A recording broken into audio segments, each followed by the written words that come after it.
Do you remember when your grandmother could keep an entire house warm without ever touching a thermostat or paying a heating bill? Before central heating became standard, Black families across America developed ingenious methods to beat the cold, tricks passed down through generations that cost absolutely nothing. Today, we are exploring 25 secret ways Black grandparents stayed warm all winter long, wisdom that many families relied on, but few people talk about anymore. This knowledge came from necessity, creativity, and deep love for family. It deserves to be remembered and celebrated by all of us who inherited this precious legacy. Layering clothes was the absolute foundation of winter survival in every Black household across the country, from coast to coast. Grandmothers insisted on multiple layers because they understood the science even without naming it or reading about it in any books. Each layer traps a pocket of air that your body warms, and that warm air becomes natural insulation against the cold outside trying to get in. Children heading to school wore undershirts beneath button-ups, beneath sweaters, beneath heavy coats. Each piece served its own important purpose in the system. The base layer, wicked moisture away from the skin, keeping bodies dry throughout the entire school day. Middle layers added bulk and retained warmth that lasted all day. The outer layer blocked wind and drafts from reaching the skin. Families passed clothing down through generations. Each child inherited the winter layers of older siblings and cousins who had outgrown them over the years. This was not about fashion or looking good for anyone else. This was survival wisdom, refined over many generations of cold winters when heating was expensive and often unavailable. Quilts were sacred objects in Black households, and heavy quilts provided warmth no store-bought blanket could ever match. Quilting bees brought women together across generations, creating essential bedding while building community and sharing stories about family history. Each quilt told a story through its fabric, incorporating pieces of old dresses, worn-out shirts, and fabric scraps saved throughout the year for exactly this purpose. The weight of a proper quilt felt like a warm embrace from loved ones, holding sleepers snugly through the coldest winter nights. Grandmothers often had quilts that traveled north during the Great Migration, carrying both physical warmth and precious family history. A winter bed might have 3 quilts stacked together, creating substantial weight and impressive insulation. Newspaper insulation sounds strange at first, until you understand the genius behind it. Families layered newspaper inside walls during construction, stuffed sheets into gaps around windows and door frames, and even tucked newspaper inside shoes for extra warmth on long walks. The paper created dead air spaces that dramatically reduced heat loss from homes. Some grandmothers lined the inside of winter coats with newspaper, adding insulation that cost nothing at all. Children learned to crumple newspaper loosely, rather than packing it tight, because the air pockets mattered most for trapping warmth. This knowledge came from necessity, and it spread through communities by word of mouth. Plastic on windows became a seasonal ritual in Black households across the country. Every autumn when temperatures began dropping, clear plastic sheeting stretched over window frames and was sealed tightly with tape. This created an insulating air pocket between the cold glass and the living space inside the home. Families would gather together on the first truly cold day to winterize every window. The slight cloudiness in vision was a small price for the noticeable warmth it provided throughout the long winter months. Hardware stores sold plastic window kits, but thrifty grandmothers used whatever clear plastic they could find. Draft stoppers made from old stockings filled with rice or dried beans appeared at the base of every exterior door. Children were often assigned the important job of positioning these door snakes each evening before bed, teaching responsibility early. The homemade versions worked just as well as anything from a store, and they cost absolutely nothing. Some grandmothers sewed fabric tubes in decorative patterns, but function always mattered more than appearance. Cold air seeks any gap available, and door bottoms were notorious entry points for drafts that chilled entire rooms. A well-placed draft stopper could change the temperature of an entire room. The kitchen became the heart of the house during winter months, and this arrangement was entirely intentional. Grandmothers left the oven cracked open after cooking, letting residual heat warm the room for hours afterward. Families naturally congregated where warmth gathered, doing homework at kitchen tables, and sharing stories while dishes dried. The cooking stove ran frequently anyway, so capturing that extra heat made perfect sense.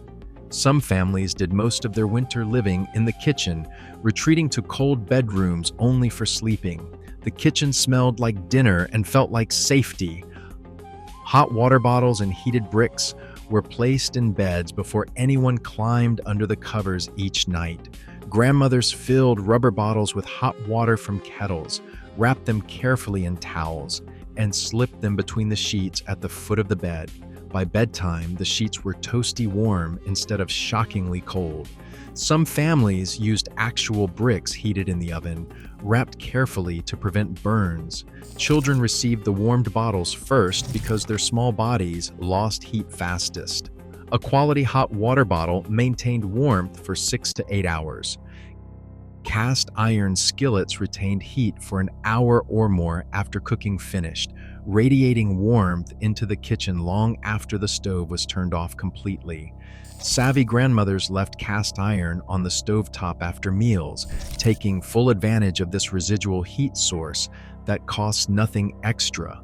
Some families heated empty cast iron pans specifically to warm cold rooms, a practice that cost nothing if the stove was already lit for cooking dinner that evening. The thermal mass effect was understood intuitively, even without scientific terminology, and cast iron trivets and decorative pieces also served as small heat sinks when placed near warmth sources throughout the home. A kitchen with cast iron stayed warmer much longer than one without, and grandmothers knew this from many years of practical experience. Warming foods and drinks kept bodies heated from the inside out, and winter menus reflected this practical knowledge clearly. Hot grits for breakfast, soup for lunch, and stew for dinner became the standard rotation during cold months. Grandmothers knew that a bowl of hot oatmeal did more than simply fill bellies. It raised body temperature and provided lasting internal warmth for hours afterward. Spicy additions appeared frequently in winter cooking for this very reason. Ginger in tea, pepper in greens, and cinnamon in oatmeal all generated internal heat naturally. Hot cocoa flowed constantly, providing comfort beyond warmth itself. Holding a warm mug provided psychological comfort alongside physical benefit. Closing off unused rooms concentrated heating efforts on the spaces that actually mattered, both day and night.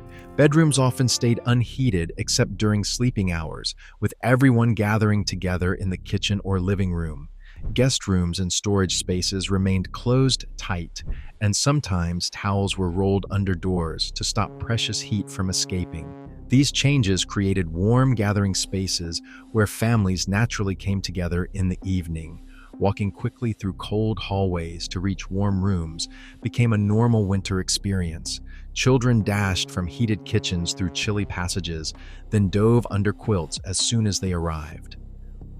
Wearing hats and head wraps indoors was completely normal during winter months, and nobody questioned it at all. Knit caps, headscarves, and sleeping caps kept heads warm in poorly heated rooms throughout the house. Nightcaps were not just for storybooks and old movies. They were practical garments that made cold bedrooms bearable through long nights. Children doing homework in chilly rooms wore hats without being told. Grandmothers often had favorite head wraps that doubled as winter warmth and beautiful cultural expression. The sight of family members wearing head coverings around the dinner table was not unusual. Comfort always trumped appearances when temperatures dropped. Thermal underwear was non-negotiable winter uniform, worn from November through March without exception. Long johns appeared in every drawer, and children learned early that cold started at the skin first. The waffle knit pattern trapped air and body heat remarkably well throughout the entire day. Wool thermal underwear provided maximum warmth, but maximum scratchiness too. Cotton blends offered more comfort with slightly less insulation. Families stocked up before winter began, treating thermal underwear as essential as winter coats. The slight bulk under regular clothing was a small price for all-day warmth. Children sharing beds generated remarkable warmth through combined body heat on cold winter nights. 3 or 4 children in one bed, sleeping head to toe, stayed warmer than any one child alone ever could. This arrangement was not about poverty at all. It was practical wisdom that worked effectively. Siblings learned to sleep without kicking and to share blanket space equitably. The warmest spot was in the middle, and children negotiated for position each night. Cold feet pressed against warm legs, and everyone benefited from the shared heat. By morning, the pile of children under quilts had generated enough warmth to make getting up genuinely difficult. Exercise before bed was prescribed for any child who complained about feeling cold at night. Jumping jacks, running in place, or simply running up and down stairs generated body heat naturally and quickly. Grandmothers understood that complaining accomplished nothing, and movement created warmth immediately. This was not exercise for fitness, but exercise for survival, a practical response to low temperatures. The body generates substantial heat during physical activity, and this knowledge was applied practically. Children heard the same instruction across generations: go do something, and you will warm up. The hot comb sitting on the stove served more than one purpose.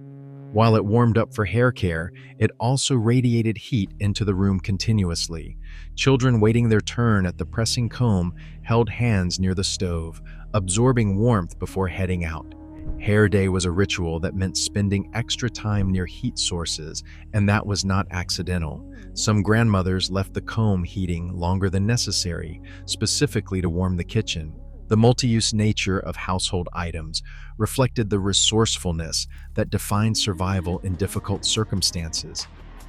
Vaseline and grease protected skin from the cracking and chapping that cold air caused during the winter months. Grandmothers insisted on greasing up before anyone left the house, coating exposed skin with petroleum jelly or whatever was available. This created a barrier that locked in moisture and blocked the wind effectively. Children had their faces, hands, and legs greased, whether they liked it or not, every single day. The shiny appearance was acceptable because the protection was absolutely necessary for health. Dry, cracked skin in winter could become painful and even infected, so prevention mattered greatly. This practice was practical medicine, dressed as a beauty routine, passed between generations. Tucking blankets tightly created insulating barriers that made the difference between comfortable sleep and shivering all night long. Hospital corners weren't just tidy, they were warmer than loosely arranged bedding ever could be. Grandmothers tucked sheets and quilts under the mattress all around, creating cocoons that trapped body heat securely inside. Sleepers learned to avoid moving too much because shifting opened gaps that let cold air inside quickly. Heavy quilts helped by anchoring everything firmly in place throughout the night. The art of blanket tucking was passed down through generations, a simple skill that made a meaningful difference. Church pews provided community warmth through shared body heat. Grandmothers chose seats accordingly each Sunday. Sitting close to others generated warmth that poorly heated sanctuaries could not provide on their own. Sunday services in winter meant dressing in layers and sitting shoulder to shoulder with neighbors. The packed congregation became its own heating system through combined body heat. Children were placed between adults for maximum warmth transfer from both sides. This was not just fellowship and community, it was practical survival applied to worship every week. Heater rotation rituals determined who sat closest to the space heater or wood stove, with positions changing on a schedule throughout evening hours. Grandmothers monitored fairness carefully, ensuring everyone got equal time in the warmest spot by the heater. Children learned patience while waiting for their turn by the heater each night. The rotation system prevented arguments and distributed warmth equitably across the household. When your turn came, you absorbed as much heat as possible before moving. The space directly in front of the heater could feel almost too hot, while the rest of the room stayed cold. Hanging wet towels on radiators added moisture to dry winter air, and it also provided supplemental warmth throughout the home. As towels dried, they released humidity that made rooms feel warmer at lower temperatures. Some families kept dedicated towels for this purpose, re-wetting them every day without fail. The practice was especially common in apartments with steam heat, where radiators created particularly dry conditions. Grandmothers understood that humid air feels warmer than dry air, even at the same temperature. This simple technique improved comfort in multiple ways at once. Pre-warming clothes on or near heaters before dressing completely transformed the experience of getting ready on cold mornings. Underwear and socks were placed on the radiator while you ate breakfast in the kitchen. By the time you dressed, clothes were warm to the touch instead of shockingly cold against your skin. Children learned this trick early, and they practiced it religiously every single day. Some families had designated spots on heaters for pre-warming clothing each morning. The few minutes of waiting paid dividends in comfort that lasted through the first hours of the day. Passing down this knowledge mattered because survival wisdom should not disappear with the generation that created it. Grandmothers taught these tricks not through formal lessons, but through daily practice and gentle correction consistently. Children absorbed the knowledge by watching and by helping, learning without realizing they were being taught. The techniques traveled from the rural South to northern cities and adapted to new environments while keeping their essential effectiveness intact. Each generation added refinements while preserving the core wisdom. These were not just survival tactics passed down through families, they were expressions of love from people who made do with less and who made it work beautifully every single day of their lives. Black grandparents understood that warmth came from creativity, community, and care as much as from any heating system ever could provide. The knowledge they developed through necessity has value far beyond its practical applications alone in the modern world.